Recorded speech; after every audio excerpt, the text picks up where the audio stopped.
xibaar yu wér te wóor ca tàng ba abonnez-vous pour ngeen di mën di jot suñuy vidéo.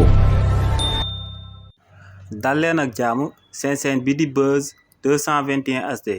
kii di Amadou Ba bu Pastef yëkkati na ay kàddu daal di xamal sénégalais yi que ne dina dugal benn proposition de loi biir assemblée nationale bi nga xam ne bis buñ ko adopté ci réewu Sénégal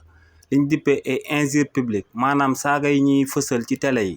ak lu jëm ci ay diffamation maanaam xibaar yi warut yi ñuy jël di ko teg ci ndodd nit ñi ne li ni mel dina daal di dakk ba faw ci réewu Sénégal bu fekkee ne projet de loi boobee adopté nañ ko biir assemblée nationale. c'est li ni mel kii di Amadou Ba ne proposition de projet de loi bi nga xam ne nam na koo amal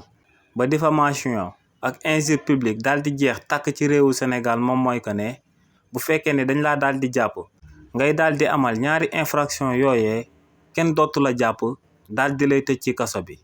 waaye ne dañ lay daal di juger en flagrant délit ci li nga xam ne bu guddee ba gudd du weesu 9 mois nee nag ci li ni mel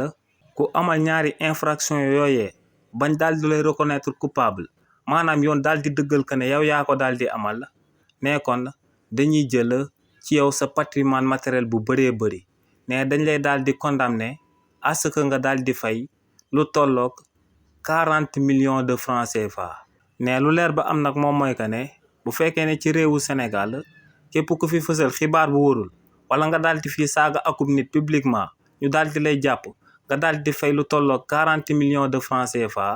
ne kon ñu bëri duñ am luñ fayee te dañuy obligé daal di nangu seen patrimoine matériel maanaam seen moomeel buñ mënti am ci réewu Sénégal. ne li ni mel buñ ko appliqué lu leer ba am moom mooy que ne saaga yi ak xibaar yu wóorul yi ñu ko fiy fësal léegi ñu daal di koy bàyyi. xibaar yu wér te wóor ca tàng ba abonnez-vous pour ngeen di mën di jot suñuy vidéo.